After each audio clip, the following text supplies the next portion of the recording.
Ducks fans, are you ready? You are listening to the DucksNPucks podcast. This is the #1 home for Anaheim Ducks talk and analysis. Here we go. Welcome to the show. This is your host, Mike Walters, along with my co-host, Eddie Richard, and we have trade-breaking news for you.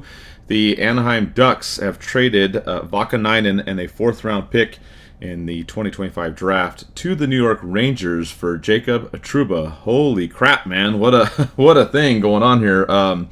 We're going to dive into this real quick. Eddie and I actually recorded our normal show Thursday night. So we decided once this news came out, I was actually at a holiday party and I was about to post the regular show, and I just said, okay, screw it. Let's record this and add it into the show. That way you guys can hear everything instead of listening to two shows. Didn't really make sense to us. So you will hear me say welcome to the show after this segment, but at least that way you understand. Okay, anyways, enough of that. So this trade, holy crap, Eddie. Like I said, about to post the show, and this came out of nowhere. Obviously there was a lot of rumblings and discussion this morning. They were talking about Trouba being waived if he wasn't traded, and then you heard Anaheim's name floating around by a few of the different big name hockey guys, and then boom, it happened. And I've seen all kinds of reactions. Some of you are very, very upset. Some of you are happy. And I think some of you are maybe how we feel. I think we're kind of in the middle. I kind of have mixed feelings. But Eddie, like, what's your initial reaction with this trade? It was shocking. I wasn't anticipating anything going on. We heard Trouba's name get mentioned, but usually, I figured that it's a player the Ducks would be interested in with Verbeek's personality and how he likes those big physical defensemen and those gritty kind of players. And I even tweeted out before that, and I mentioned in our group chat too, Mike, that it'd be good to take on a contract like Trouba, $8 million, and not retain anything, get some prospects or picks or a player back. But that's the most shocking thing to me before we get into us liking the trade or not. The biggest shock was the Ducks actually gave up an asset too, a pick, to acquire him and didn't retain any salary. So it makes me wonder what else is going on, if there's something else brewing with the Ducks. Is this what those future considerations mean, that during the trade deadline the Ducks and Rangers will make a trade and it's going to be a little lopsided where the Ducks get more return back in favor of them taking on the full contract and giving them a fourth? It seems like something else is brewing. It's not just it. If it's just it, then I'm just totally confused. Yeah, and I think that's where a lot of people felt too in the beginning, because they took on the contract, like you said, and you would have thought, okay, the Ducks will get a young prospect or a pick in the trade. But instead, we sent Vakanainen to them and a draft pick. So you're like sitting there kind of a head scratcher. To me, for the cap space, that was a big win for New York. And then shortly after this trade, they turned around and signed that massive deal for Sennecke. According to Elliot Friedman, it's the biggest contract in NHL history for a goalie. 8 years at just over $11 million annual, average salary. Like, holy crap! So they freed up the cap space and they did that. So we know what was going on New York's side. They were thinking, hey, the stuff with Trouba's not working out this year. He's been playing third D-line pairing.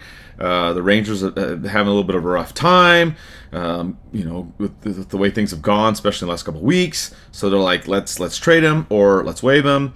And then there are different reports out there that Trouba waived his no movement clause, and he ended up, was okay with going to Anaheim apparently. So that did work out, but it does make you think, okay, what's going on for the Ducks on the other side? As you talked about, they have still 8 defensemen basically up right now. I did write a quick little article on it and put it out there about what's going on with this trade, which I'll attach this podcast to it as well, obviously after the fact. But the Ducks do have options. They can send Helleson down. He's waiver exempt, though he has been playing well up with the Ducks this season. Of course, Fowler is the name that's been out there before. It makes you kind of wonder what'll happen with that trade if he'll if it does happen, first off, and then will they retain any kind of salary or no salary? The Ducks still have cap space, and they can try and do some wiggle room with that. They got Gibson as well. That you all know that's going to be out there, especially come trade deadline. So to me, we figured out shortly after what New York was going to do, but now it's like, okay, what is Anaheim going to do? I don't know. It is kind of a head scratcher, and like you said, if they don't do anything, then what's going on? But then I know some of you too are like, hey, this is a Verbeek type player. You got a hard-nosed guy that hits, another guy like Gudis, more of that grit, that toughness, that hard to play against, all those things that Verbeek has talked about. Obviously, he's been a captain. You've got players on the team that are familiar with him. He does have leadership qualities, but he's not necessarily a younger player, so that part also adds into it. So, yeah, I don't know. I'm a little confused too. I don't, necessarily think this is a good trade or a bad trade. I'm just really kind of in the middle, Eddie, on this one. Yeah, apparently New York was... I guess they asked him to waive his no trade clause during the offseason. The GM Chris Drury did over there, and he didn't want to. I know his wife is I must say she's not a doctor yet, but she's what do you call those people, Mike? When you're she's having her residency, I believe, over there. Something going on with his wife. That's why he didn't want to leave. Yes, I read that too. Yeah, but you know what? When you're not wanted by the team, it makes your game and affects your game. The fans. And a lot of these players, they sit there and they'll go and they'll read this stuff. They know when the fans turn on him, and it seems like all the New York fans were just hating on him, and he's gripping that stick a little too tight. It just wasn't working out. He's dropped down to the third line. How can you have any production on the third line like that? So it seems like maybe he wasn't happy. Then them pretty much telling him, Chris Drury and him had that one-on-one talk, telling him that, hey, if he doesn't waive his no trade clause, they're actually going to put him on waivers, and any team would just pick him up for free. Which there was teams interested. I was reading that San Jose would have been the one interested, maybe Utah. I know Columbus Blue Jackets were in on it too, and obviously they couldn't do or retain the whole. They didn't want to retain the whole salary. I don't know the situation of that, but they were in the sweepstakes too. But you know what, Trouba? I think if he comes back to form, it's a kind of change of scenery for him. He's a big physical player, the right shot defenseman.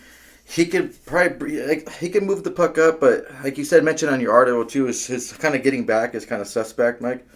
But I think this is a good trade, and if anything, I always mention on the podcast that the Ducks need to be assholes to play against, and you have Gudis and you have Trouba. Watch out now. These cheap shots, these two players together, they're the ultimate Bash Brothers, Mike. And like I said, this is not going to be a game changer. The Ducks are still not going to be a contender team. But now it makes them meaner and nastier. These two players will create a little bit more time and space, and hopefully provide some much needed backup for Gibson and Doss. And hopefully it works out. Hopefully we get the player that we know Trouba can be. And I think it'd be if he can kind of get to that form, get those top line minutes, and really perform, maybe it might work out. If not, then we can just suck up half the salary and we can trade him for assets to come to the trade deadline, because I know a lot of teams would be interested in acquiring a player like this, especially when it comes down to the deadline and these teams are going to want to compete for a Stanley Cup. You're going to want a player like that can get in the mix, get in those dirty areas, and lay the body on when he needs to be. So the initial reaction, I do like the trade. I mentioned too, Mike, on a previous podcast about Trouba, and I wouldn't mind him being on the Ducks because I liked that physicality of him. The only thing, like I said, the head scratching is just we gave up a fourth round pick too and didn't retain any salary. So hopefully there's something else going on, which I think it's going to happen. We have 8 defensemen, Cam Fowler, like you mentioned, and Gibson. They're up on the trading block. I think something else is going to be brewing before Christmas. Yeah, I agree. I definitely think something else is brewing. I'm just kind of mixed on this. I think part of it, there's the Verbeek comments that he put out there about him being a leader and whatnot and having experience. He's been in the playoffs a good amount. He was with Winnipeg too and New York. You remember they almost went all the way in 2022. And they also went far 2023, 2024. So he's got a lot of playoff experience. He's been a captain, big guy, physical guy. A guy that can mentor the Ducks, make that blue line tougher, like you said. I'd like to see how the pairings go. I think hopefully you don't put the two together. You put Gudis separate and him on another pairing and work it that way and spread them out a little bit and, maybe shut down the opponents a little bit more. This season, he's got 6 assists, no goals. Looking at some of his stats here, he's played in 24 games. Yeah, 68 block shots, 39 hits. So yeah, and he will drop them if he has to. That's another thing too. He will definitely do that too. So he will mix it up. So I think for me the hard part is we didn't get younger in this move, and then also the whole salary thing. It just kind of bugs me a little bit. I wish. I don't know. It's just weird because, like you said, we didn't retain anything and we gave up a pick. And I get Vakanainen. I know he's I talked about him being injury prone. He's had issues. He's been out. He's still on the IR. I mean, he did practice. He'd been back on the ice. So I'm thinking he's coming back soon. So I'm not super upset that we traded him out of the defensive group. That part I'm okay with. But yeah, I really want to see what Verbeek's got up his mind. This just seems like his stereotypical type of player, a guy that you want the team to play hard against. Maybe it's another guy that you want to mentor, because that's what he liked with bringing in Gudis, is a guy that can mentor on this team. And you have Killorn, and he knew about him and his playoff experience and him mentoring too as well, and Strome as well. And then you got guys that are familiar with him, playing in New York. So those are some of all the things I'm looking at on this trade. It is funny because I never really talked about him on the show. You have talked about him multiple times on the show. So when I saw that, I was kind of laughing because I was like, oh, this is one of the guys that he talks about, and here he is. He's going to be a Duck. And when those reports were first coming out, we've seen this before where there's, hey, this guy's going to get moved. Here's X, Y, and Z team involved. The Ducks get mentioned, and like 9 times out of 10, the Ducks don't end up with the player. So, I was at the holiday party, like I said, the luncheon, and now I'm glued to my phone. I'm trying to have a good time, but I'm looking at everything on there, and I'm monitoring it, and then in my mind, I was thinking, okay, this is just another one where they're going to say we took a swing and a miss and nothing happened. And then it did. So I was kind of surprised. And I have mixed reaction. Obviously the Ducks taking on that contract. He's signed through next season too. Verbeek made comments about him, being part of the future. So that really makes me wonder, okay, are we going to, sign him long term? Is he going to get some kind of contract extension after next season, or is he going to be here this season? And like you said, I think it's too close to the deadline that they flip him. I mean, they could this time around, but do they trade him in the summer or the next deadline coming up, depending on what happens? It really seems like a Verbeek move to me. I don't love it. I don't hate it. I think it's an okay move. Is kind of where I'm at. I do like the toughness and the grit and all that. But as far as the logistics of how it worked out, it's still a little bit of a head scratcher for me, Eddie. Yeah, I totally agree with you. I totally agree. But at least Trouba gets to come to Anaheim now and not worry about the responsibilities of being a captain, not worry about the responsibilities of trying to overperform on a team that's expected to win the Stanley Cup, that their fans want that perfection right there. He can just come and play hockey and kind of do what he does. There's no pressure in Anaheim. No one's expecting us to make the playoffs nor win the Stanley Cup. So, I mean, hopefully he could just come here and retune his game, find his game, and it works out. And you know what? I'll call this like I'll probably grade this, Mike, if I'm throwing a grade out there, like a C. And it's not higher because of I'm not retaining any salary, but I want to say this is a CarMax kind of move. If you're not familiar with that CarMax term, CarMax lets you buy a car and you can drive it for 7 days. If you don't like it, you can return it. That's kind of like what this is. You kind of get a player and you can just have a longer sample size, see if he fits your organization's plan, see if he fits the scheme of things.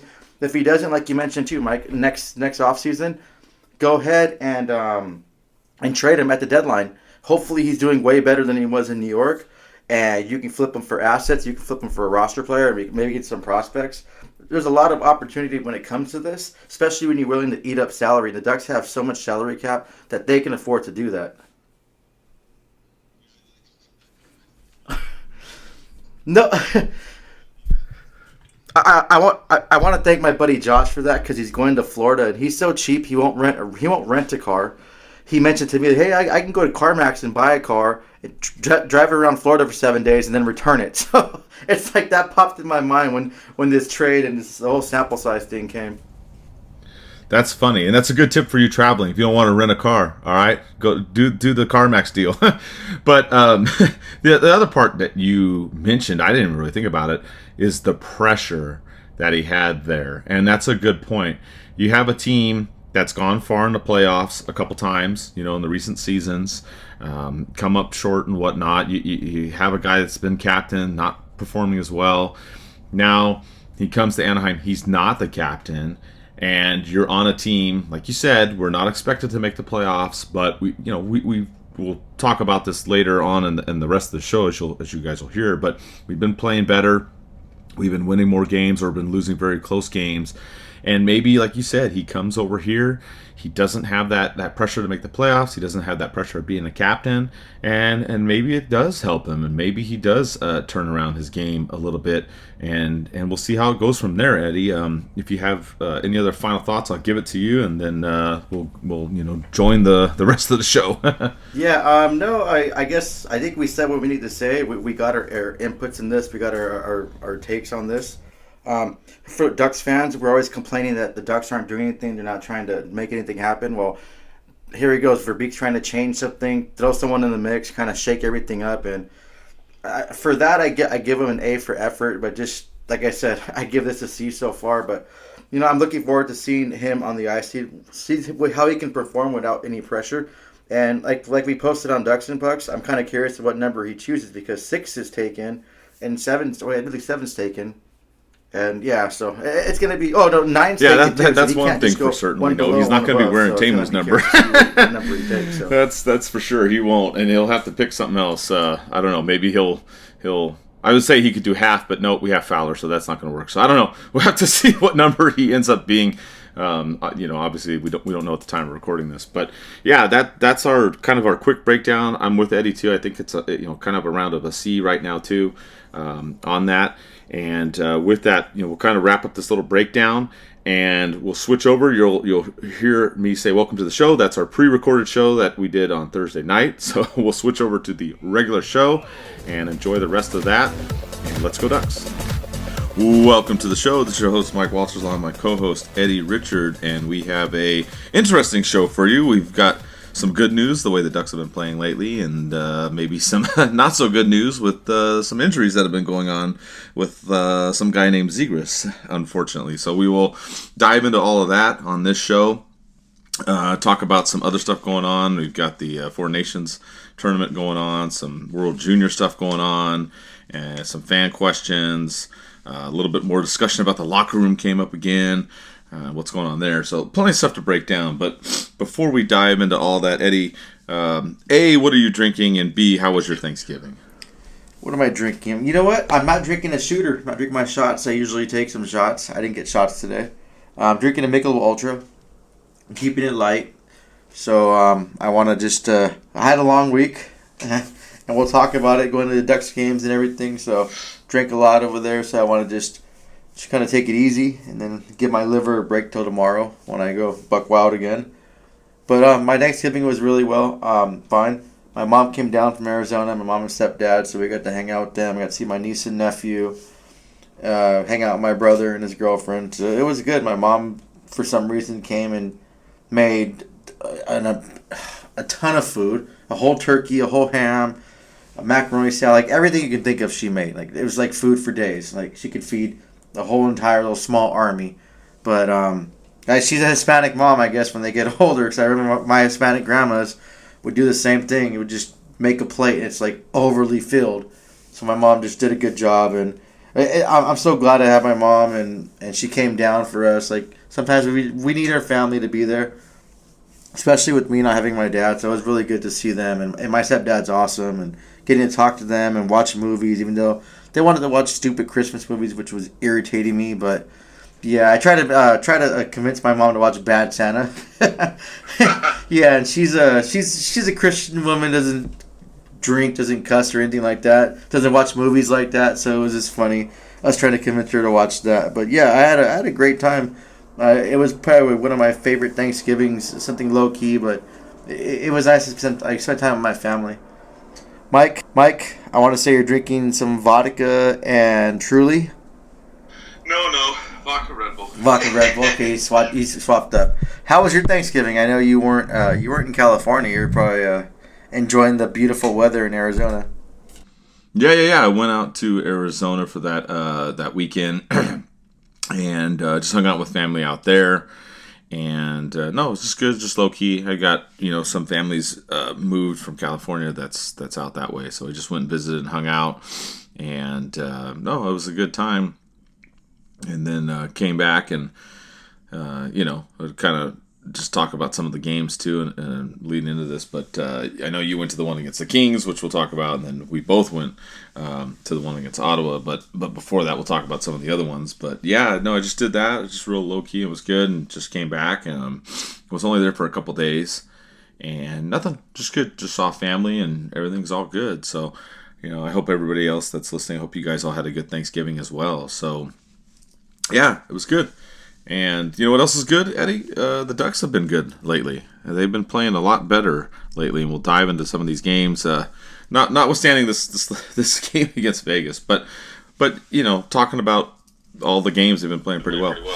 I did hear a rumor about you, Mike, in Arizona, and I can't believe I heard the rumor. Someone told me that you were hanging out with Kid Rock. Chris Rock would be really cool too.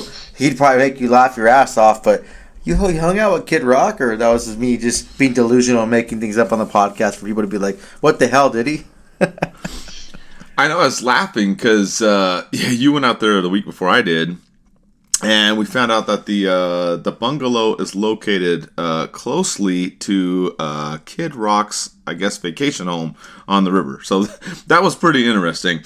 I have not seen him there yet, but I would love to hang out with him and kick it. That'd be hilarious if I saw him there. Oh my God, that'd be awesome. Hey, don't bring Bud Light next to him though. Shoot that shit. But no, that would be cool too. Like, I didn't know that till my stepdad. I was over there. We're coming back from the casino, which I lost money at the casino, but I won my money back on DraftKings by betting on some random tennis match, which I told you guys about last show. But it was cool seeing his house. His house is huge, and my brother looks at his house on YouTube, and it shows everything. Like, that's just stupid huge. Like, man, I want to be that rich where I could just be in a house and get lost. That's just crazy. Right?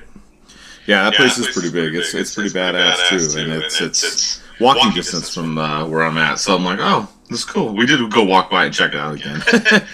So I'm always curious now if I see him over there. But it's all gated and wazoo. It's got cameras and stuff. It's not like you can go up there and ring his doorbell. We should go and leave a DucksNPucks jersey on his gate right there. Just like, hey, thanks for the good music for all those years. Because I had a good time listening to his music. I think I was in, I want to say, middle school when his music came out. Getting crazy. That cowboy song, I love it. I played it at the bar for a while after I saw that house. But that'd be kind of cool to just run into him or leave him a Ducks jersey and leave your Instagram or your Twitter handle. And imagine he just invites you over there. Hey, I like hockey too. Come watch a game with me. And if we make him a Ducks fan, that'd be cool. Right? I know, that's crazy. Yeah. I know, right? Well, we talked on the last show about the Ducks, and they had their 3-game winning streak, and we were joking about we're going streaking, and everything looked pretty good for the Ducks. And then in this last batch, they had some wins, they had some losses, kind of back and forth. Overall, they had won more games than lost games. And they're looking better. We'll kind of just dive into the games a little bit. And then obviously, of course, we'll talk about Zegras and a few other things going on around the league. But the Ducks had won 3 games. They had Buffalo come to town. The Ducks, one thing that's been going good with the Ducks is they've been scoring first more often. They scored first in this game against Buffalo. You had Hellison, who's been up with the team, scored. Lundestrom scored.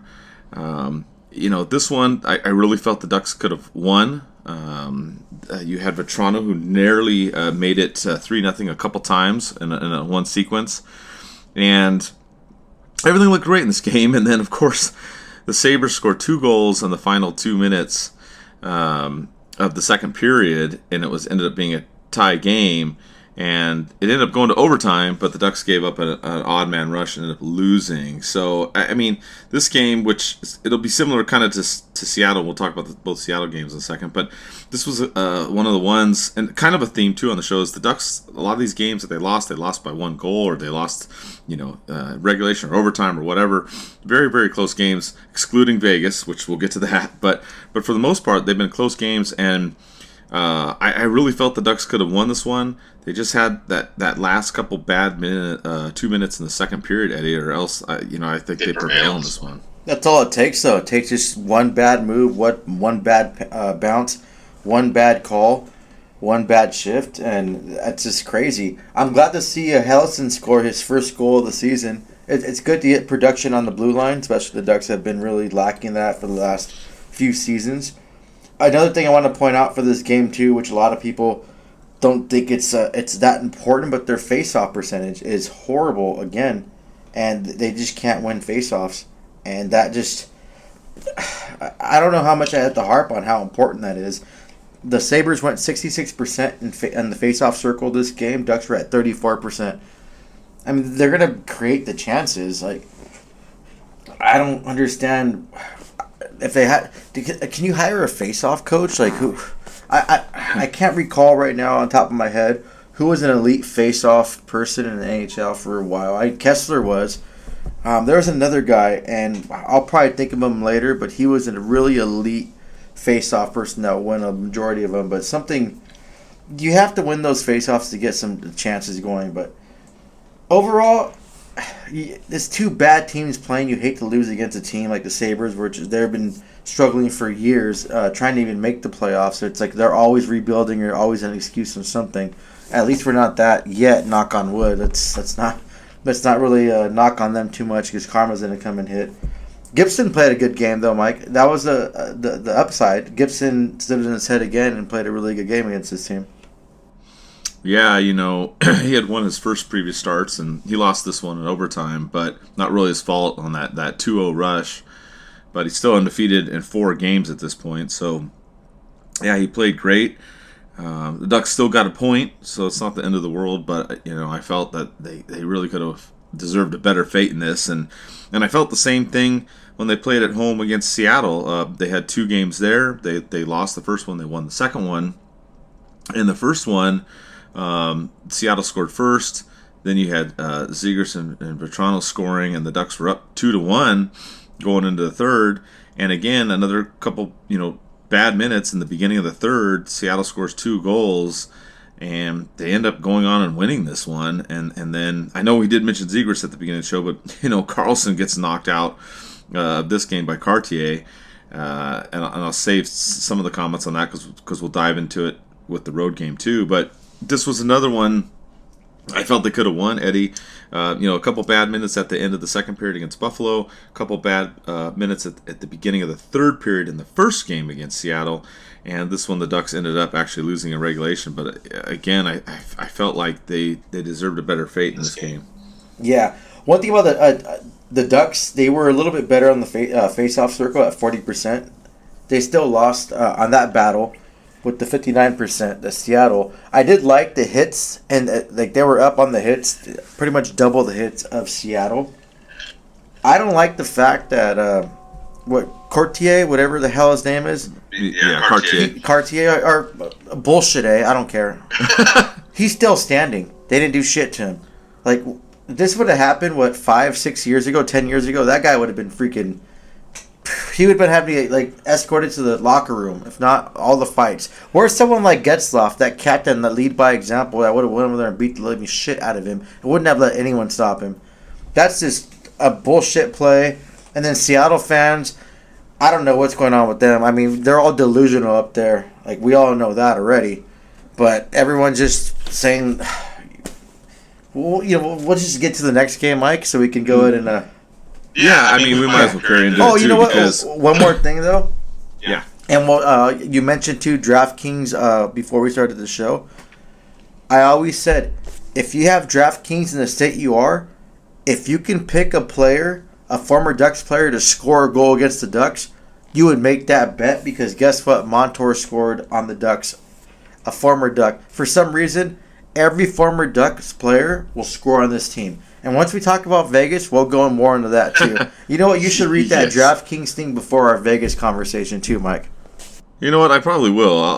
We'll finish up with these couple games, and then I'll talk about DraftKings before the Vegas game. And you're right. Former Ducks killed us in that game, but I'll hold that. But you're right. In the Seattle stuff, the Ducks did go on the road, and then they did beat Seattle there in a good game. You had Vetrano and Leeson. We said don't sleep on Leeson. He's been doing real well lately. Vetrano's been heating up. He's got 4 goals in his last 5-6 games here. He's been playing well. Seattle did end up tying up the game in the second period, but Killorn and Cutter, he's got 3 goals in his last 6 or 7 games, scored, and Zegras scored in the third period, and the Ducks ended up winning this one 5-2. The big thing on this, between these 2 games, is what happened with Leo Carlsson. So in the first game, Cartier checked Leo Carlsson in front of the Ducks net. Carlsson did have the puck, so that's why some people are like, oh, it's a legit hit. Well, yeah, he had the puck, but he also got hit sideways into the Ducks net and had to be, helped off the ice. Still has not played. The latest on that is he has been back skating, but hopefully he'll return soon, and we'll dive into that a little bit later. But then in this game against Seattle with 5 minutes to go, you had some action happen in front of the net where Harkins cross-checked Cartier, and I want to put him in for an Academy Award because the way he flopped on the ice was a joke. So he flopped on the ice, and then Johnston got on top of him and punched him a few times. The end result was Seattle got a 4-minute power play. They had pulled their goalie, basically had 6 on 4 for the 4 minutes there. With 5 minutes to go, and they ended up not scoring. The Ducks ended up winning. Gibson's still undefeated in regulation at this point, 4-0-1. But there was a lot of discussion about this, and even on, I got a little wasted on Thanksgiving night, and I had people. This game, by the way, was the day before Thanksgiving, but I don't know why Seattle fans decided to attack us on Twitter or X on Thanksgiving evening. I don't know why, and I usually don't respond on there, and Eddie doesn't either. We kind of stay away from that.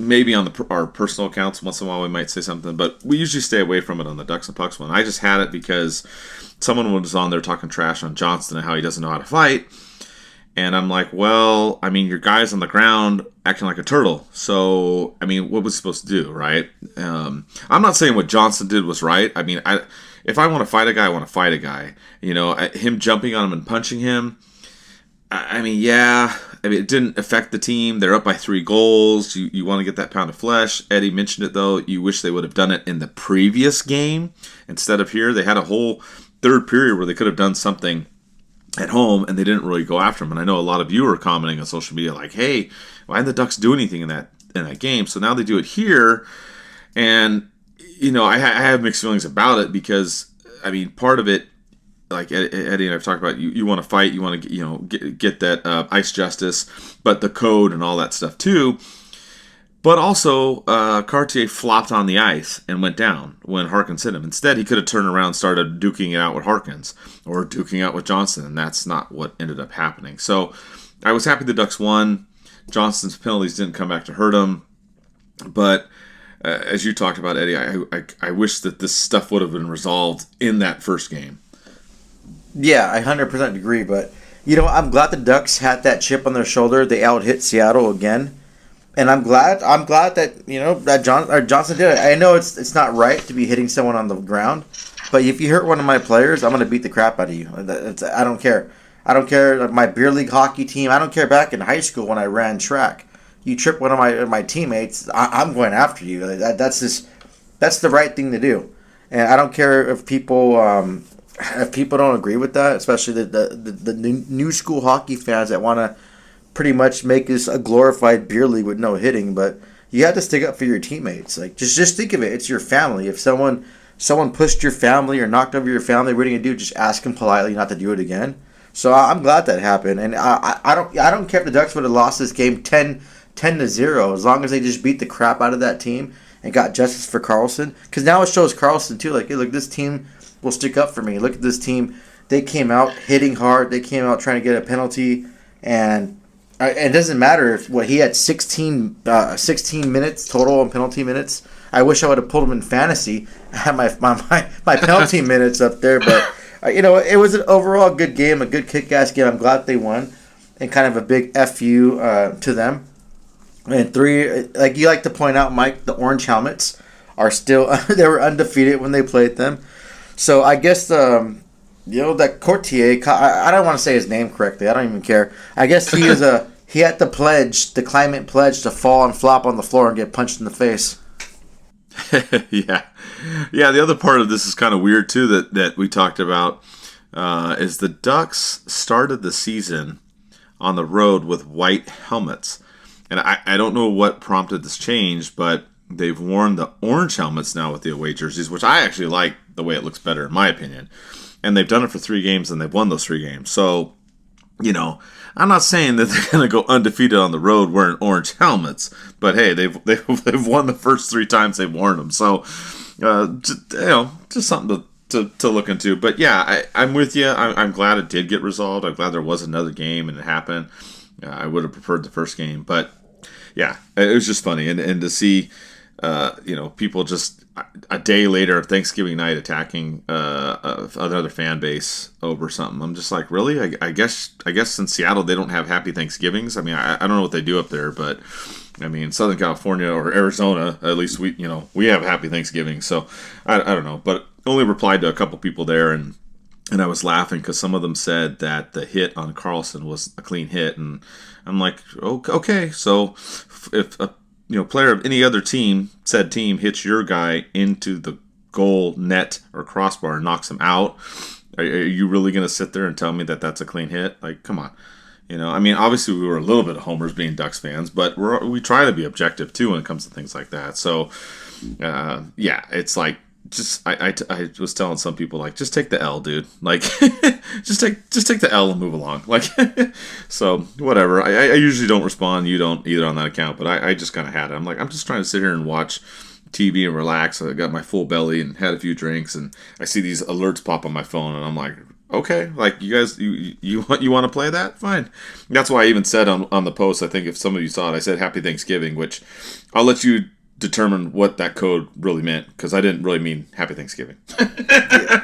I can read between the lines, right, Eddie? Yo, yeah, I get to be a worthless piece of shit to sit there and start bashing Thanksgiving. Like, don't you have anything better to do? Like, my first mentality wasn't just to go on Thanksgiving and start bashing people, even though I was mad. I remember years ago I had someone that tried to come at me. I think it was Christmas Day, a little piece of shit that came at me. It's like, and luckily we have, a lot of our friends that jumped in there before I could. I wanted to say something, but it was Christmas Day, and I was like, I'm not going to say anything. I know this person's having a horrible life with his horrible family, so I was like, okay, I'll just let it slide. Because if you have to do that on Christmas Day or Thanksgiving and try to just bash and attack, it's like, come on. Like, if I'm provoked, then yeah, do it. But some people are just miserable, and especially Seattle fans. They're still new. Like I mentioned before, like Vegas fans, like that movie The Hangover. You're literally too dumb to insult. Like, you're too new to insult. You guys don't know what's going on. You guys are pledging to a climate thing. You don't even know what the hell you're talking about. So, good luck. You guys are never going to win a cup, and I hope the next time we play each other, we just beat the living crap out of you. You know what? The best thing too, if we start this big rivalry with Seattle, maybe we can get an outdoor game against them, because we definitely need something out there. Like, I would love to go to an outdoor game, neutral spot, or go to Seattle and do it. That'd be fun. I know they had it with Vegas already, but I'm looking forward to doing something like that. Yeah, it's funny you talk about that, because that's the next opponent. that the Ducks played, the Kings were, we had that outdoor game, and the Ducks beat the Kings in that one. And I was in Arizona for this Thanksgiving weekend, so you went to this game, and it sucks because the Ducks outplayed and outshot the Kings. They actually outshot them 31-18. I think that was their best, shooting ratio of this season. I'd have to double check, but I mean, it was really, really good. Gibson, unfortunately, his first regulation loss, but man, the Ducks scored first. I thought they were going to win this game, and they didn't. They gave up 2 goals and ended up losing this one. You were there in person.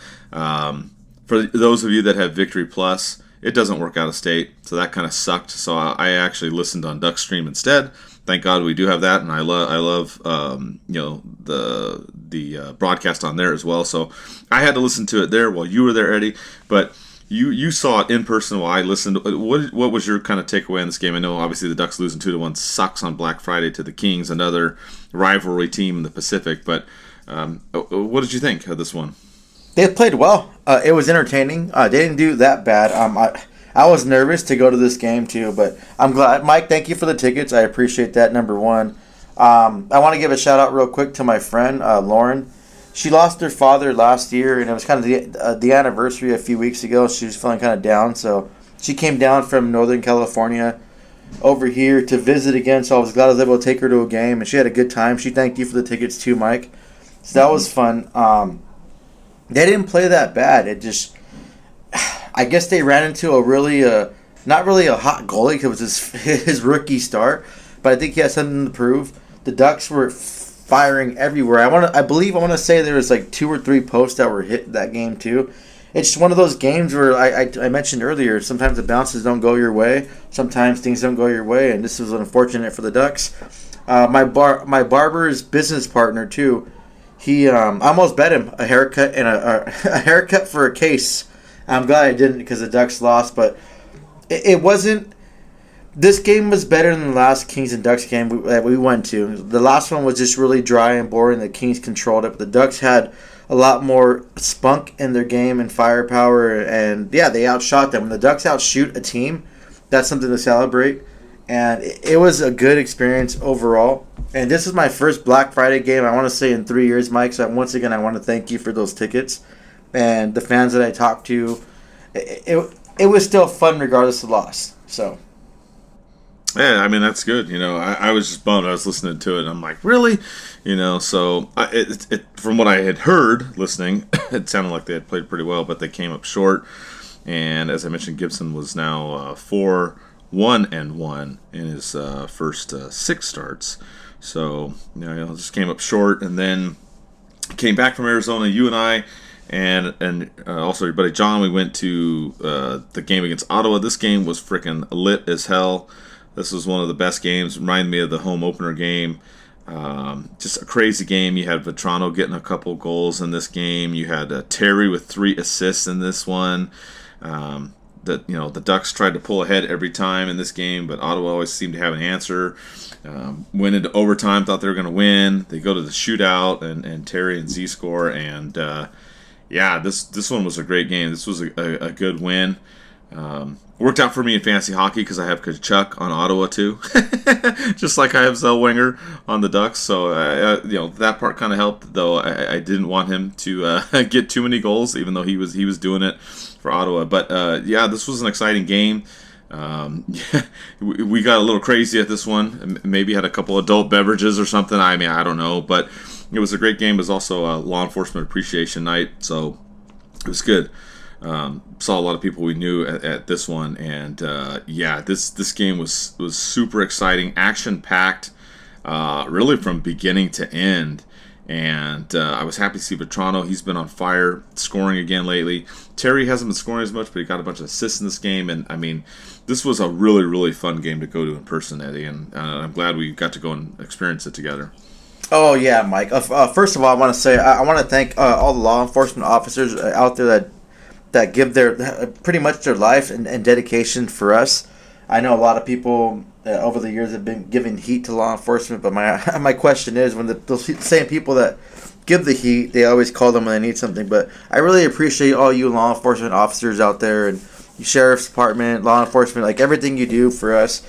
Like, You always come to us with our bad times, and I try to, especially during the holidays, I usually stop by my old city's department and give them some food, some snacks, and just kind of like show my appreciation to them. So I think it's something small that we can do just to let them know that there's a lot of people that still appreciate them and like them. So it was good to go to that game. Those jerseys were kind of cool. I saw people walking around. I talked to some people that had them.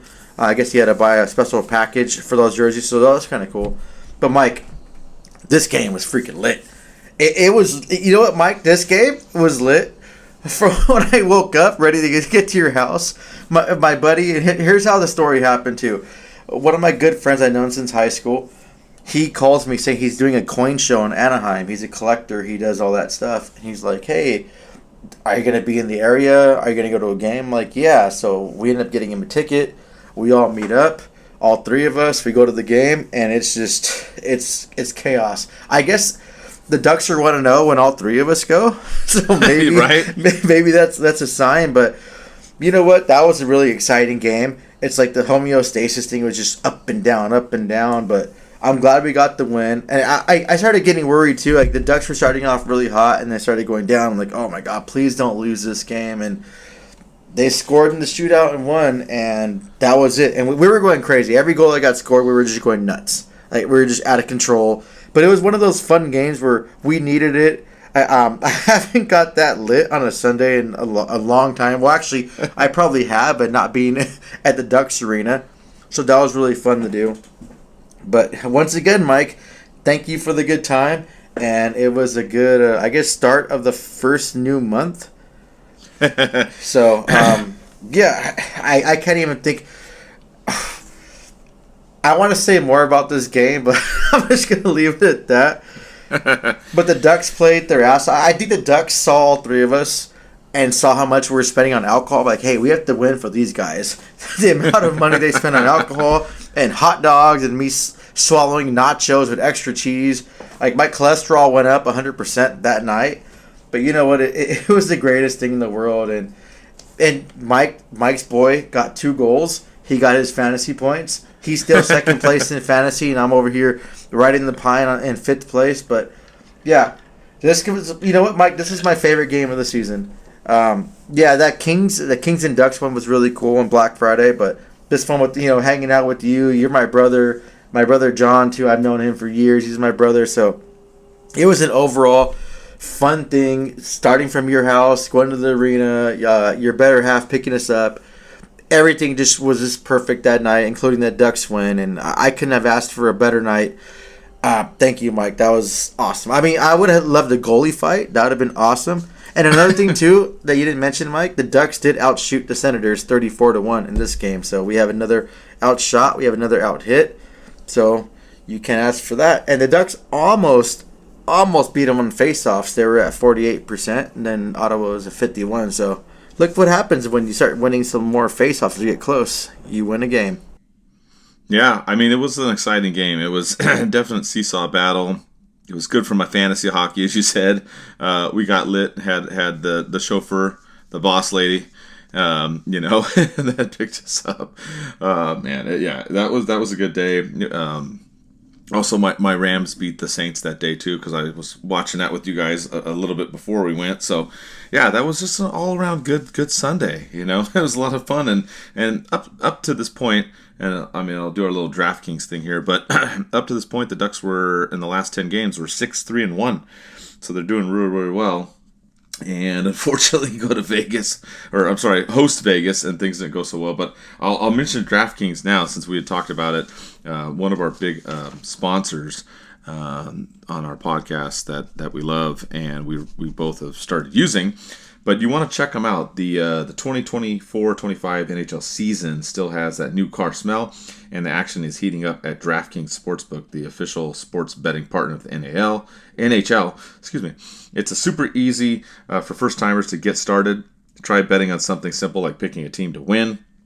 If you're new to DraftKings, listen up. New customers bet $5 to get $150 in bonus bets if your bet wins.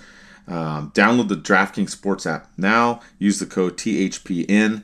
That's the code THPN for new customers to get $150 in bonus bets if your bet wins when you bet just $5. Only on DraftKings. The crown is yours.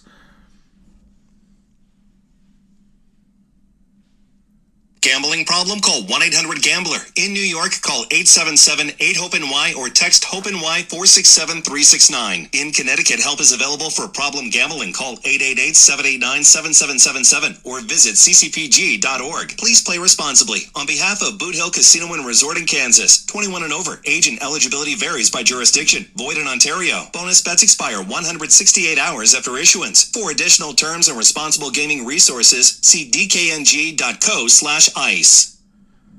All right, DraftKings, check them out. We started using them. Very happy to have them as a sponsor. I wasn't very happy about this game, though, against Vegas. Me and the better half went to this one, Eddie, and we already talked about Carlson and him being out. This game, I don't know what it is. It seems like Vegas, we have a hard time. Vegas ended up scoring first in this, but Zegras ended up getting hurt in the beginning of the second period. A very, very weird play off the face-off. He kind of backpedaled. It looks like maybe his skate hit Carlson's skate. William Carlson, obviously not Leo. And I don't know. He went down. I don't really know what happened, but he couldn't play the rest of the game. So the Ducks were shorthanded basically for 2 of the 3 periods. Vegas had built a 2-0 lead. Lacombe had got a goal at the end of the second to make it 2-1, but Vegas ended up scoring again in the third and also got an empty netter to win this one 4-1. But this was just rough. I mean, the Ducks have been doing so much better, playing well, even with Leo Carlson out. And the Zegras thing was just such a trip to me. I mean, what did you think? I mean, when I was there, I saw him go down, and I don't even at least at the time that we're recording the show, we still don't really know what happened. But on the initial thing, what did you think? Maybe like a knee injury, or what did you see, Eddie? I have no idea. It was so just sudden. I'm like, okay, what the hell's going on? I mean, it borderline looked like he just tripped himself and fell. Maybe he's tired of playing for the Ducks. That's a joke. I'm kidding. No, but you know what's scary about this? Those minor things that don't look like anything, they usually come out something big. And we can speculate all we want on what it is. We just had to kind of cross our fingers and hold our breath. It's unfortunate that he's dealing with these injury issues again. Hopefully it was just, wishful thinking. It's just a spasm, or he got a big cramp, or I don't know. But the way he went down, it didn't look good at all. And him having to get carried off the ice, that was even more bad. See, we all know hockey players, no matter the old school, new school, none of them ever want to get carried off the ice. They always want to go off their own accord. So I guess we have to wait and see. At this time that we're recording, we still don't know any information. If we find anything out, we'll go ahead and insert this recording so we can talk about that. But all we can do is just pray to the hockey gods and keep our fingers crossed. Yeah, and Zegras has kind of been a hot topic lately. Well, he's always a hot topic, I guess. But I'll kind of mention this. I was going to save it till towards the end of the show, but since we're talking about him now, it's interesting that people, I don't know what it is with him, Eddie, but people are so concerned about his Cellys and like what happens. So, that previous game against Ottawa, Terry scores a shootout goal. Zegras scores, and Zegras, he does this little thing. If you've seen it, he'll twirl his stick and kind of like sling it like a sword almost, or like a saber or something like that. When he got that game-winning goal, he just skated over the bench and high-fived everybody. Then there were a few people talking on social media like, "Oh my God, what's wrong? He's not celebrating. He's not going crazy." And then you've got the other people that are like, he celebrates too much and he's arrogant and all this stuff. And I'm just like, what the hell? Leave the dude alone. So you've had that kind of thing going on. And you had Zach Kavanaugh, who covers the Ducks on Sporting Tribune. He straight up asked Zegras, like, quote, "Are you having fun?" And he said, "Yeah, I'm having a great time. You kidding me? Living the dream." So I hope, well, obviously, I hope this injury is not super serious, which I'm nervous after seeing what happened. But we also saw Leo Carlson when he got kneed last season. We thought it was really bad. He came back within a few weeks and we were shocked. So only thing that worries me with this one is that it was really no contact with that other leg. So, we'll have to see what happens. But I just hope that people will, like, just stop with the nonsense of Zegras. And, like, I don't know if we need, like, a hockey, like, interpreter for Cellys. Like, I mean, I don't know. But, like, I wouldn't read too much into it, like, when he celebrates, like, super crazy or not. I mean, we've seen him do both this season. So, and I've seen him do that little, like put the sword or the, hockey stick on the belt kind of a thing before. He's done that in shootouts. If you've watched him when he scored, he's done it. So I don't know. I just wouldn't worry about it. It just seems like people blowing the stuff out of proportion. I'm more concerned that he can get back and healthy. And again too, this kind of sucked. We talked about Seattle and them getting all their fans getting bent about Cartier and Carlson. Well, we had a bunch of, I don't even know if I told you this, Eddie, had a bunch of people saying stuff too about Zegras and saying stuff, about him being hurt. And, I don't really care, like, if you root for a certain team or a certain player or whatever, but if you're laughing or wishing ill will on a player because they're hurt, then you're just a freaking loser. So there were some people that were sending messages after the game or maybe during or after, but whatever. Those ones I just didn't even reply because to me that's like I'm not even going to acknowledge anybody that engages in that. And I wish people in general would just like I don't know. I feel like Zegras is such a polarizing player. When it comes to the Ducks, most of the fan base in general, love them and we're all in. And it just sucks to see them lose this game, to see him go down like that. He'd been playing better, been scoring more goals, getting assists, was starting to heat up.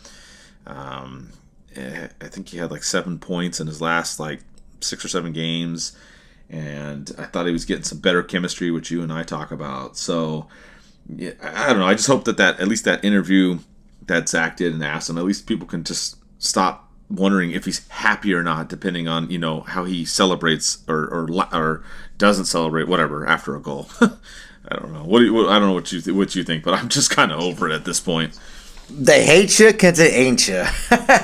No, it's just like, I mean, him not celebrating is a celebration in itself. Like, people don't understand that. Like, that celebration is called act like you've been here before. Football players do it all the time. They'll score a touchdown. They'll just hand the ball to the ref and walk away. That's a celebration in itself.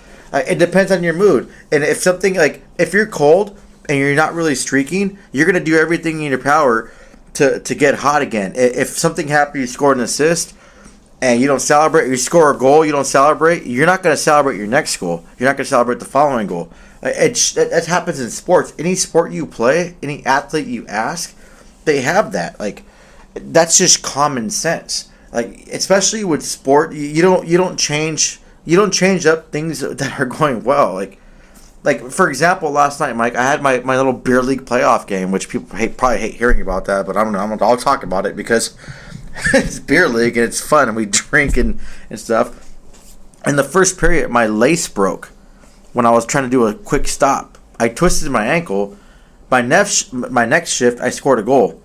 Instead of changing my laces, I just kind of like laced them up differently and had the broken thing still hanging, and I had a good game. It's just superstition. People read in things. I think people just want to bitch about something. Like, they want to create things that aren't there. So I don't know why. Like, it just seems like the world's getting more negative, and I'm a negative person, Mike. I am. Like, I'll admit that, and I'm working on that as a personal thing. But like, oh, he's not happy. Like, that was a good question by Zach, though. I'm glad that he brought that up and he shot that down when Zegras had that question that he answered. But it's just dumb. It's just kind of like what's wrong with people? I just don't get it anymore, and people are just kind of lame. But it is what it is. Like I said, that non-celebration is a celebration. So if you guys, maybe some of you people that are crying about that and trying to make things out of it, try to play a sport. Even go play badminton, the sport I always talk about. You can celebrate hitting that shuttlecock and having the other people not getting it. You can celebrate your own way. Mike, this poses a good question for me. Because I've been playing hockey for, I want to say, 20 plus years, and I have a lot of celebrations. I have like my top 3 celebrations I like to do. If you're playing hockey, what would be your 3 celebrations? My 3 celebrations? Shoot, I was just Yeah. trying to think of one. And I put you on the spot with these like random questions, but that popped in my mind, so I wanted it all out there.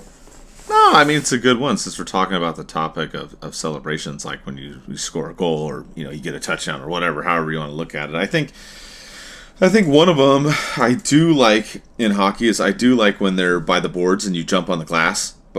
Especially on well, it could be a home or an away game. I guess a home game it's fun because you see the fans, you jump on the glass there and they get excited. If it's a away game, it works too because it's kind of kind of an FU but without doing the FU, jumping into the glass after a goal. So I think that's one that I like. The other one I like is basically the like you go down to your knee and you do the fist pump in the air. That one. You kind of like scrape the ice with your glove and fist pump straight up in the air. So that's another one that I like. And then I think the other one is one that I always liked and I thought was hilarious is Yager's hand salute. I always thought that one was cool when he would score, right? And he'd take off the glove and he'd hand salute. I always loved that and thought that one was a cool one too. So those would be my 3. Like, what do you think, Eddie? Would you do any of those, or you have anything different? I have done some of those. I love the salute. I do like a modified one. I've done that before. That's one of my favorites. I do love the glass one. I mean, I'm not going to jump on the glass when I score goals. I'll just kind of like glide into the glass and just like faintly hit it because I'm not trying to get my back screwed up. I don't have that good of insurance like the NHL does. Another one I've done was blown a kiss and put it on my stick and shot it to significant others I was dating. Oh, I like that. Yeah, that was a good one. I think that was an original one that I've never seen anyone do that. That sounds something I've done. My favorite all-time Sally, and not because I'm biased or anything, but it's Teemu Selanne. The glove, and you're shooting it. That was the most epic thing in the world. I've never done that yet because I just barely. I'm not trying to get hit, but maybe like one of my last games, or maybe when I start that ice team that we're talking about, Mike. I'm gonna start that ice team and a DucksNPucks ice team. I'll probably do it the first goal I score, and we can have it on video with our jerseys. But yeah, you know what? It's cool about beer league too, Mike. It's like you can feel like a kid. You can feel like a kid looking up to your idols for an hour and stuff. But then after that, you can go drink with both the team you played against, and your team. And you can feel like an adult and be a degenerate. So I mean, I love hockey. I love beer league. The celebrations are cool, but I do love Zegras' his celebrations too, because I'll do that too sometimes. I've done that where I just don't feel like celebrating, or if I'm on a cold streak and I score a goal, I won't celebrate and I'll score another one. Or if my team's up by a significant amount of goals, I'm not going to celebrate.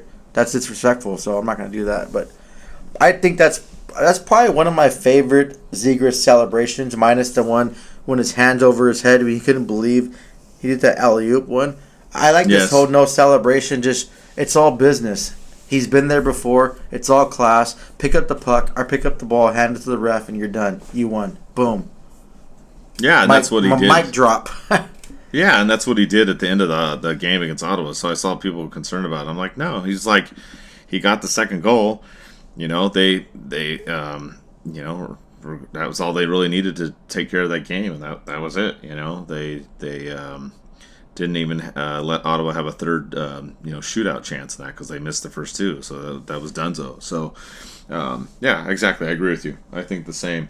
The other part of this too that kind of ties into it, and I'll bring up now, is that the whole locker room thing came up again. We've talked about this before, and won't go too much in depth on this, but we'll talk about this a little bit, and then we've got some of the Four Nation news stuff. We got some of your fan questions too, which some of you ask about Zegras and some things that we can talk about that too after this little locker room part.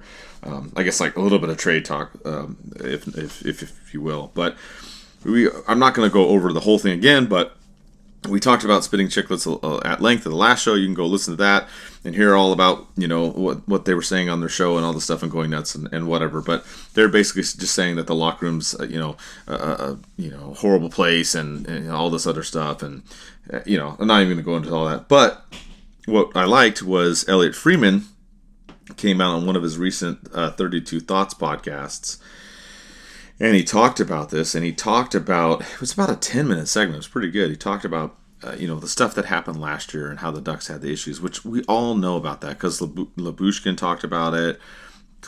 Cronin addressed it. Verbeek addressed it. I'm not going to go into all that. But what I thought was interesting is when he talked about this season, there wasn't really much discussion about it. And he kind of talked more like what Andrew Knoll talked about in his post on X about, hey, how the veterans he thinks played a part in some of the locker room issues.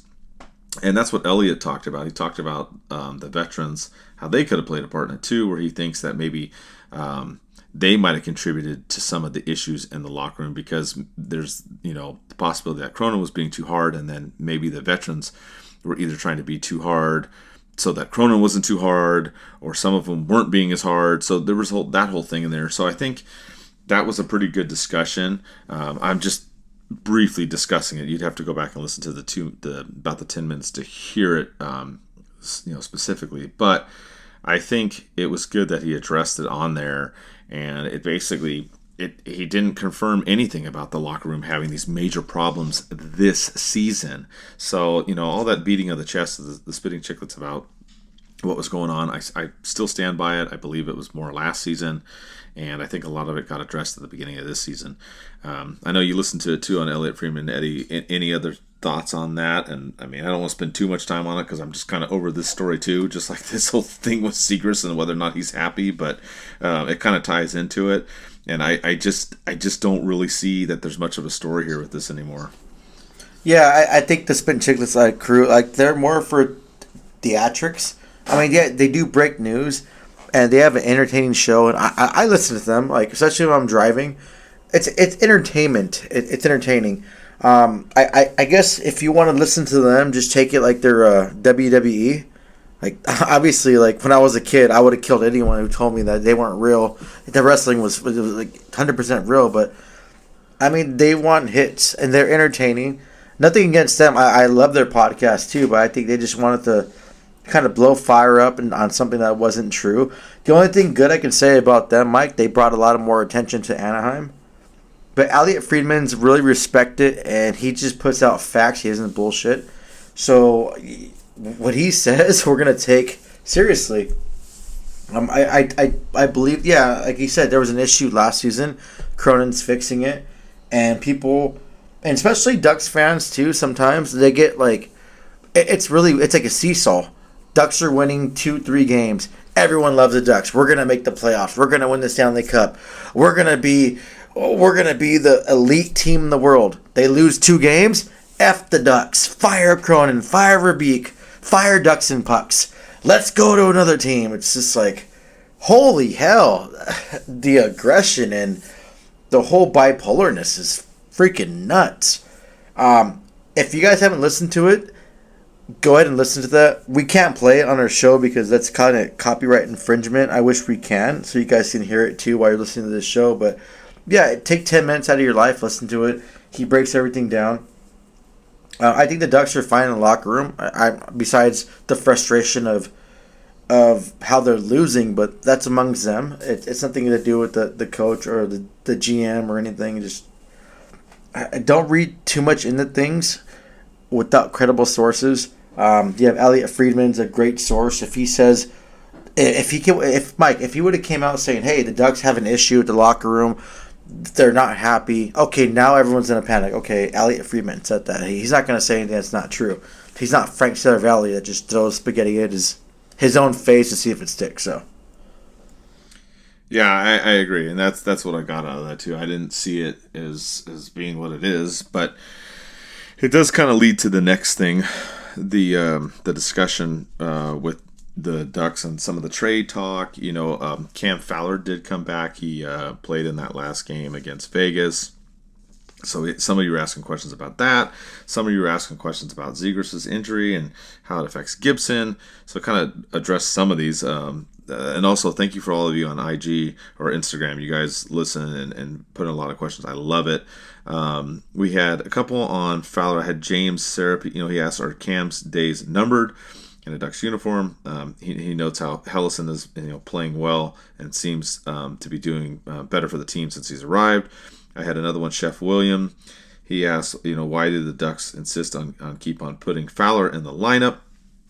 And I think, they just got him back. So I think Eddie and I have talked about this. If you're gonna trade someone, they got to be in the lineup and show that they're playing and doing well. You can't sit out all the time. So that's why Fowler's in there.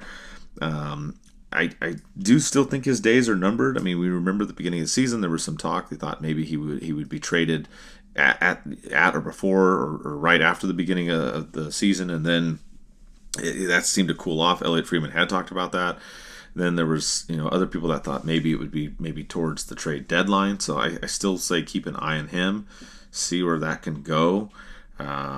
With that, we also had El Grey Dad. He asked about Zegras' injury and does that in any way influence Gibson trade? I really don't think so. I don't think that affects it at all. If anything, it could, I guess, if the Ducks are trying to get another forward. If Zegras does end up being out for a long time, maybe, but I don't necessarily think it directly affects it per se. The Ducks have called up Harkins. They called up Colangelo. They've been doing pretty good on that fourth line. The Ducks have had a solid fourth line recently. So, it could. But until we have answers, you can't really answer that question. But what do you think about some of the stuff that's floating around there? Fowler and Gibson stuff. They're names that we've heard before, but a lot of the fans are asking. So, what's your take on, I guess, the current status of the Ducks now? Yeah. One question. One of the fan questions. What was his name? Chef what? It was Chef something? Chef William. Chef William, thank you for your question. My question to you before we discussed all this, what's your favorite dish to cook? So next podcast, when we ask a question, go ahead and put that on so we can go ahead and talk about that, because I'm curious, especially chefs. I like food, so that's kind of cool. With the trade rumors, it's kind of hard to talk about this. And we are going to have a special guest, and I'm not going to name him right now, that's going to come on the show and talk about trade rumors. It's hard to talk about trade rumors right now. It's at the time. We're weeks before Christmas, before the trade freeze comes. It's going to be hard to discuss anything, because nothing's really going to happen. We talked about Gibson, but I think we'll just dive down more into this, Mike. After Christmas, after the trade freeze, because there's not really more speculation coming on. As far as Fowler, we have to showcase him, and I don't think. I think it's time to move on from him, which sucks because I like Fowler, even though people don't like him and his defensive play has diminished, and he wasn't that Scott Niedermayer people really wanted him to be. But, I think it's time to move on from the past and kind of thrive on for the future. And there's a lot of teams that we can discuss things with, especially the Avalanche, too. That's one of the key things that I've been harping for the last 3 seasons, that we can make a big splash for a goaltender for that. So I guess my whole opinion on this, we should just wait and talk about this after January when the trade freeze is over. And we'll start diving more into this come trade deadline. But yeah, keep throwing those questions in about the trade rumors. We're going to talk about it. And like I said, we're going to have a special guest that's going to come on and discuss this with us too. And I'm looking forward to it too. I'm a fan of his. So yeah, I guess that's all I have to say about those. I feel like Forrest Gump. That's all I have to say about that. Yeah, it's a good point. Part of the problem too that's going on with the Ducks, and I joked about this in the recap on the Vegas game. I said, the Ducks have, recent past seasons had a lot of injuries. They need to get a priest and, sprinkle some holy water on the Honda Center ice, because it just seems so crazy how many injuries we've had in a while. And that's what's part of the problem right now with the Ducks. It is early, like Eddie's saying. You do have the trade freeze coming up. You have the holiday time coming up, and we're looking at, Carlson's out. He's been day-to-day. He's been skating again. It looks like he can hopefully come back soon. You've had McGinn has been out. He's been on the IR. They just put Vakanainen on the IR, even though he's been skating on his own. Fabry's now skating on his own. So there's a lot of these players that are, not quite back yet. Some are on the IR. We're trying to figure out where they're at. Now you have to throw Zegras in there too, and we don't, like I said, know the full extent yet. We'll find out. So a lot of that it plays a factor into it too, because if we can get Carlson back and Fabry back, even McGinn's been doing pretty decent this year. I mean, I think the Ducks will be okay, and that was kind of one other question too that someone asked that I think I'll kind of use that to kind of wrap up maybe most of the Ducks discussion, other than some of the World Juniors and Four Nations stuff coming up. But we had Super Bajorn 31. I know you listen and ask a lot of questions, love it. But he asked, do you think that this would be a good season if the Ducks are a 500 team after the 82 games? And I think Eddie and I talked about that maybe in the season preview show, and mentioned that back in I want to say September we talked about it. But yeah, I think if the Ducks are able to end up 500, which is kind of where they've been sitting at right now, they've been sitting right around 500 or one game below. I think that would be better this year. I mean, the last couple seasons have just been so rough with this team that you don't ever want to just be a 500 team. Obviously, you want to be a winning team, but would I think that would be a stride for this team? Yes. And I think that overall, minus this Vegas game, the 10 games before that, the Ducks have been playing great. I think that they could have beat Buffalo that game. They could have beat Seattle in that first game. They could have beat the Kings. They could have won at least 9 of those last 10 games, excluding this last one against Vegas. So I think that they're playing well, and even with the injuries, you got to remember they've had Carlson out now for a few games. Fabry's been out for several weeks. And other players in and out now. Fowler was out for a while. Now he's back. So even with the injuries, you don't want to make excuses or whatnot, but we've talked about how it affects chemistry. It affects the lines, especially the forward lines, and how they do their chemistry and play together. But I think despite all that and the way the Ducks have been playing, outside obviously this last game with Vegas, I think they're doing fine. And I think if they end up 500, I wouldn't be like overjoyed and super happy, but I definitely think it would be an improvement. And that's kind of where I see this team right now. And I still see them going up, Eddie. And I think that's what you got to look at right now. And they're doing it despite all these injuries. Yeah, good points. I think a good season would be the Ducks statistically improving in all those stats: the power play, the PK, the face-offs, the shots on goal, the hits, the block shots. I rather focus on that and then work on those little things than just trying to get those wins and get to that 500 team. Like, I don't think that's an improvement to me. That's just my opinion, though. I want all those stat categories that we've been really low on. I want them to fix that. Even the fights, I want them to increase their fights. Like, hey, get in there. Let these teams know that you're not one to be bullied around and bossed around. You have a lot of young kids coming up. You're probably going to, at one point, be one of the youngest teams in the league, if not the youngest team in the league. Let other teams know, like, hey, if you come into our house, it's going to be hard. It's not going to be a cakewalk where you can go to like Disneyland and enjoy your time. I'd rather have all those stats improve and increase than being 500. I don't care if the Ducks are dead last, which is going to be impossible with like what I'm talking about, but that's all I want for this team to do this season. Like, I want to see the Ducks win, especially when we go there. But if they can just outshoot teams and lose, I'll be happy. If they can win some face-offs, face off a team, out hit a team, capitalize on the power play, kill the penalties, I'd rather see that as an improvement for the team. Yeah, I agree, and they've been really good at killing penalties as of late. They've killed, I can't remember the breakdown, but they've only given up like one power play goal in like their last 20-something penalty kills. So, I mean, they've been doing better at that. And I'm with you. They're doing all those other little things as well. So, it's definitely what they need to do. But kind of brings me to our next sponsor, as well as we have Game Time to check out. And going to watch these games and the way the Ducks have been playing right now, it's fun. It's exciting. The games that we've gone to, almost all the home games that we've been at pretty much this season, they're either winning or they're close and they lose by a goal, and it's been fun. So Eddie and I both downloaded this app and signed up for it. It's another one that's part of the Hockey Podcast Network, and I would check it out. It's Game Time. It's great to go see the games, even if you're looking for concerts and other events too. It's not just hockey, but it's a great app to check out, and it's also GameTime.co. Just CO on the end. So if you're going to look for their website, it's GameTime.co. So great website. Check it out. They take the guesswork out of buying tickets with Game Time Picks.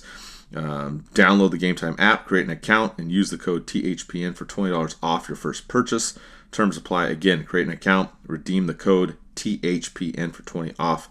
Download the Game Time app today. What time is it? It's game time. So check them out. Good app, and you can get some good deals on tickets. And it's been exciting to go see the Ducks. Please, go. It's been fun. It's been exciting. Kind of wrap up the show. Yeah. I bought Game Time tickets for my buddy when he came to the game, which was weird though. It's like I couldn't buy one; it was more expensive, so I had to buy two. But it worked out perfectly. So I love Game Time. Like, it's not just an advertisement. I use it. It's so easy, and tickets go down, and I love it. I'm not getting paid to say this. Trust me. If I was getting paid, I'd say a lot more nice things. We forgot one thing about the Ottawa Senators game, too, I wanted to bring back, Mike. We were all walking, and yes, we were a little inebriated, but that fan that yelled out DucksNPucks, thank you. Yes. Thank you for listening. Thank you for your support. Next time we answer a question or DM us on Instagram, let us know who you are. We give you a shout out. But thank you for your support. That was cool. We all got happy hearing it. It's like, yeah. It's like that movie The Hangover. Like, we all get excited. Like, you guys are all excited. Like, yeah, that was cool. So thank you for that. We love when people come up to us and talk to us. And I just love interacting with anyone.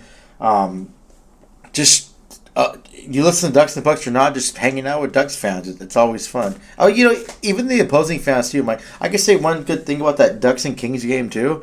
I talked to a few Kings fans, and they're just cool. We're just shooting the shit and talking and cheersing our beers together, just enjoying the game. That's what it's all about. Everyone bringing together one common thing is hockey, and no matter what team, minus the Wild, that you cheer for, you just, you just should have fun.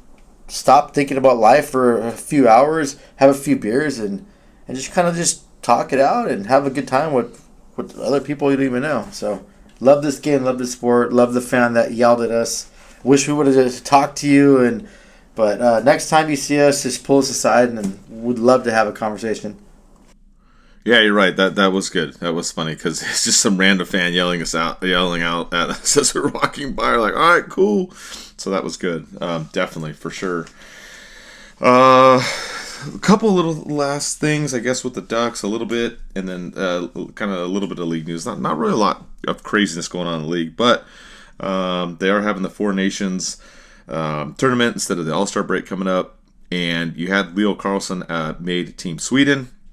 So he's going to be in there. It's going to be like a tournament with the four teams kind of like playing each other, and then the best two playing and whatnot. I'm not really that excited about it. I mean, it's kind of like, okay, cool, whatever, but it's going to be NHL rules with NHL players based upon their country. But I don't know. It's just kind of a weird deal. They're doing that. You also got the World Juniors are coming up, but you had Sennecke didn't make Team Canada, and Lucas Peterson didn't make Team Sweden there. I don't know what's really going on there. Sennecke had 4 goals the other day and has been like lighting it up, but those guys aren't in it.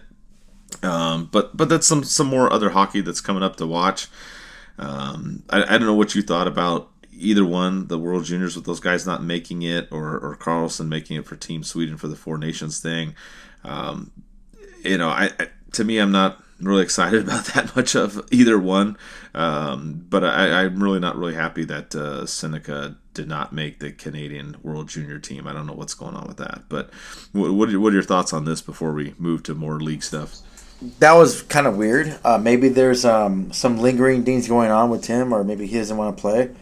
I'm not sure if at that level players can decline, which I'm pretty sure they can. So maybe he just wants to, doesn't want to. I don't know. That's weird, because I know a lot of players want to represent their country, and him being like snubbed from that would be the ultimate snub. So maybe I think it's more internally with him. Maybe he needs a break. Maybe he needs some time. Who knows? But he's on fire. Maybe he doesn't want to like lose his momentum playing on another thing. And yeah. So that's weird. The Four Nations thing, I'm kind of spent on that, Mike. I hate the All-Star game. We all know that. And this Four Nations thing it's not an international setup event. So basically, you're wearing a different jersey. You're not really representing your country per se. But I'm glad Leo Carlson made a roster, but it's just weird.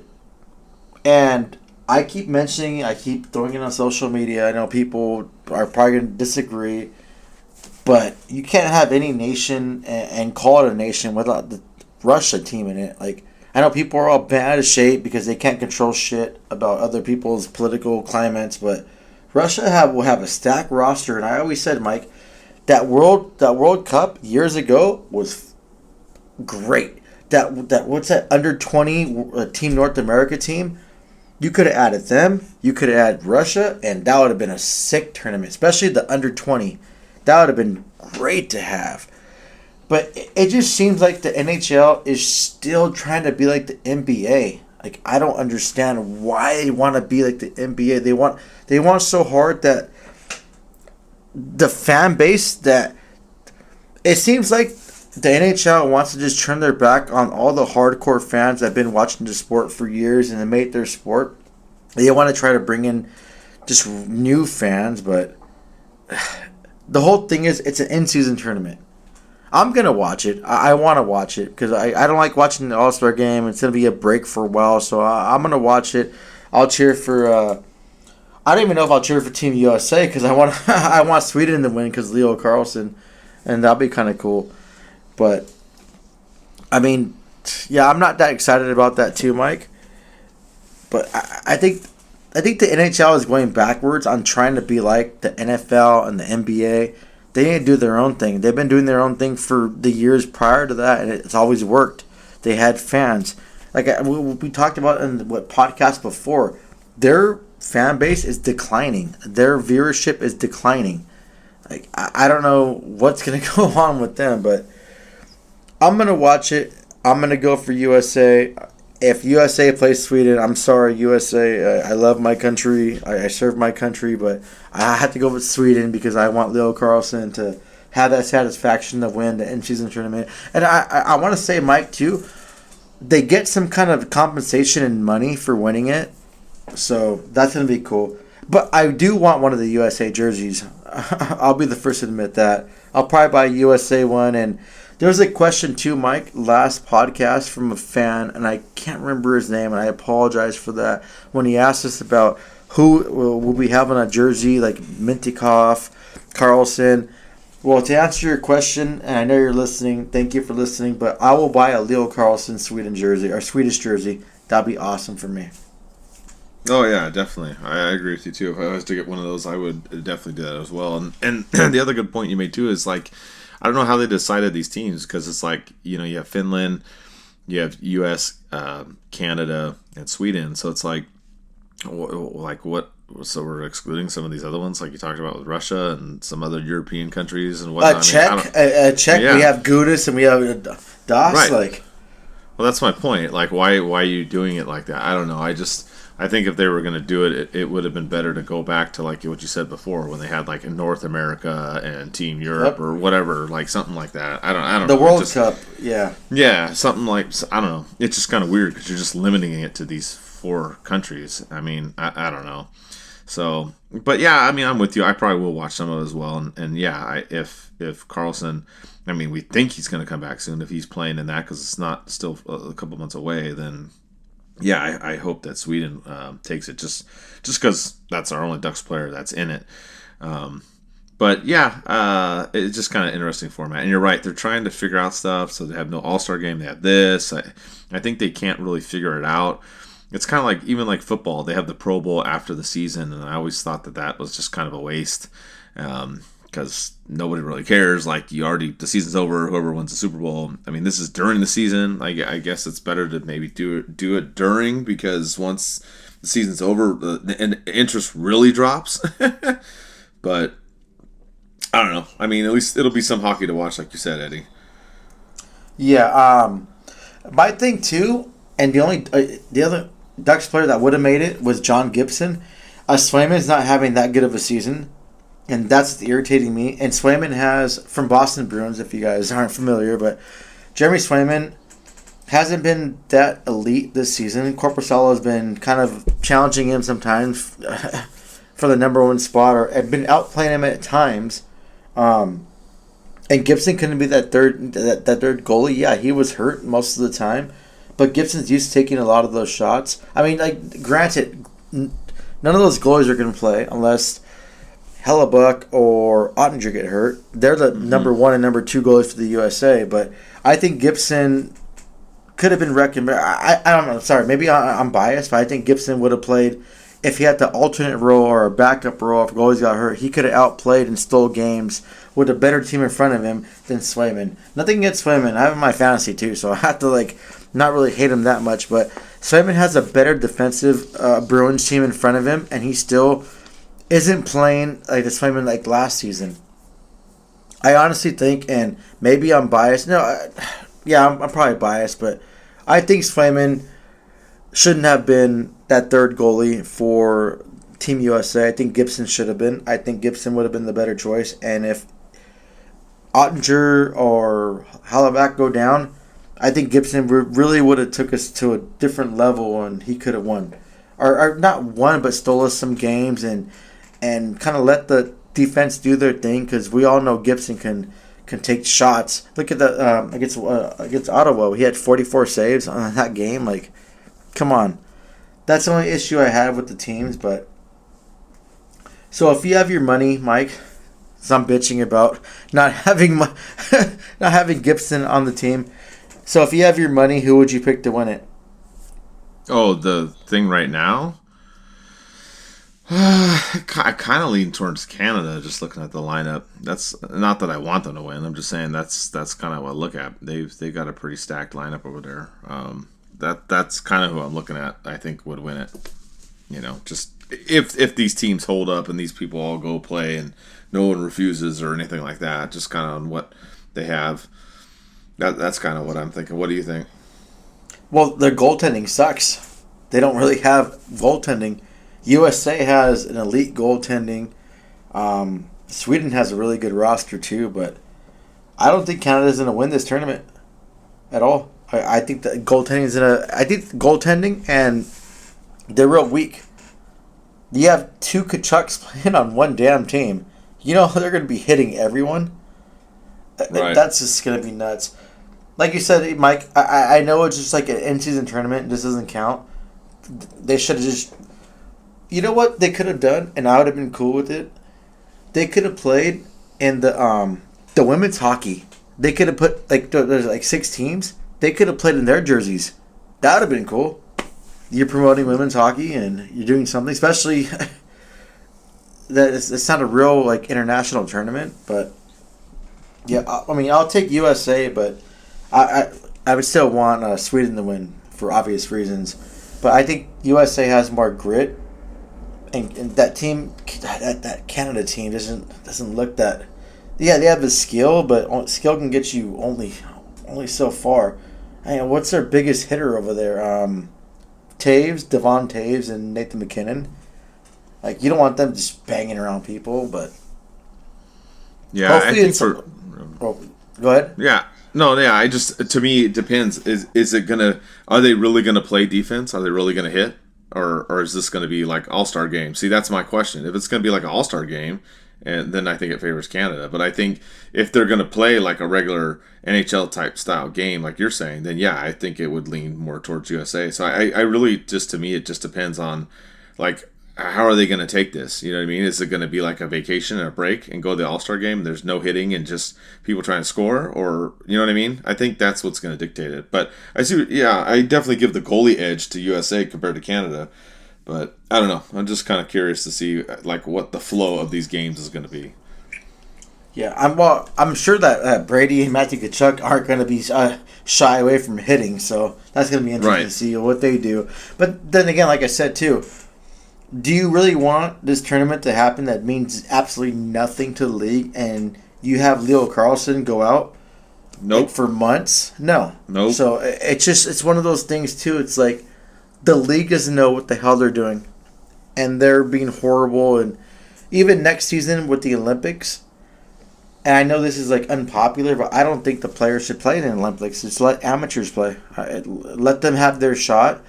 Why? I know I can't remember the name in the past, but there's been players in the past that have been significantly injured, and for what? I mean, yeah, you're representing your country, but then when you come down and for your job, like, it's not going to happen. Like, your job, my job, if we go out there and play with softball or some bullshit like that, we get significantly injured, they're not going to care about us.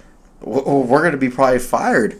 Because a lot of our contracts say you can't do outside activities, and there's only so much that your health benefits will take care of. But I mean, you can't go out there and play a sport, or you can't do another job and expect to be taken care of. So this is kind of a double-edged sword for me, because I hate the All-Star game, and I'd rather see some kind of competitive hockey. But like you said, how much competitive are they going to be? Are they going to really fight for it? Are they going to hit? I'm pretty sure they're going to announce the winner of this thing was going to get some money, like the in-season tournament, like the Lakers won last season. I think they got every team got or every player and coaches and trainers got like 500,000 or some kind of money like that. I should have looked it up before we talked about this show, but it's one of those things like hockey's not like basketball, it's not like soccer, it's not like baseball. Hockey it's really physical. You get sometimes into the game and you can't control yourself, and it can lead to injuries, and I wouldn't want to see any player getting injured over kind of I'll say a nothing tournament and kind of ruining their playoff hopes or their seasons because this Four Nations kind of gimmick that the NHL is doing. Yeah, I agree, and that's why if I was a player, I don't know if I would want to go in it either. Especially if you're fresh off an injury or whatnot. But yeah, it'll be something to watch. You have the World Juniors too, even though our guys didn't make it there. So something to check out and see. I'm curious just to see how it unfolds. I mean, like you said, I'll probably watch some of it too. So we'll kind of debrief it after it happens. Only a couple little other things that came up. You had Chicago fired their coach. So Luke Richardson is out. That happened there. And then you had a touching moment with Calgary and Columbus. They had the Gaudreau family there, and they honored the two brothers and stuff. And that was really, really good to see. You saw a lot of emotion, a lot of just great moments and photos and things from that. So the holidays are coming up. Be thankful for the people that you celebrated Thanksgiving with, and the people you have that are with you, and obviously Christmas and the New Year's and stuff like that. So just kind of a reminder, but it was just really good to see that. So a really, really touching moment, obviously, with Johnny playing on both those teams and honoring basically the whole family and whatnot. So that's really the only other little stuff I've got. If you have any other kind of thoughts on that, then we can kind of wrap it up, Eddie. Yeah, that was a touching moment, and each team wore his jersey coming on the ice, and then his wife had a tattoo of his autograph, and she explained that too on the show. It's still a really effed up situation how it went down, but I'm glad the hockey community and everyone is standing by him and still honoring him. Like, and some people, it's ugly too, Mike. I see online people are like, "Oh, get over it, it's over." It's like, no, it's never over. Like, hockey lost a really young man, a star. His family, it's just, I don't know how people can be so rude online. And like I always said, the internet makes people just say whatever they want without getting punched in the face. Like Mike Tyson always said, you have a plan till you get punched in the face. And I'm just glad that both teams could come together and kind of honor them. And I think one of the players, too, I forgot who scored, but they pointed to the family's box. And the best thing about that night too was his father was named first star. Or no, Johnny Gaudreau was named first star of the game, and his father took that honor for him, and he was just bawling and crying. That was really emotional, and I'm glad that the league and those teams are really going after and making their family feel part of the team still, which they are. Yeah, I agree. I mean, it was just, I don't know if there was probably a dry eye in the house at that game. I mean, just all that stuff that you talked about with the first star stuff, wearing the jerseys. I mean, it was just really, really good touching moment. So, kind of wanted to end on that, kind of a good thing. Like you said, being in the hockey community and honoring them and whatnot. So, but yeah, as far as the Ducks goes, we talked about they've been rolling. We got these injuries. Have to deal with them this season, but they've been playing better as of late. I anticipate them to still play pretty good up until that break. We'll be back with another show like we do. We've been kind of doing it every 2 weeks, and appreciate all your support. You can still check out our store. We still have t-shirts and hats and stuff at tpnhockey.com. And like I said, we'll be back in a couple weeks. And let's go Ducks!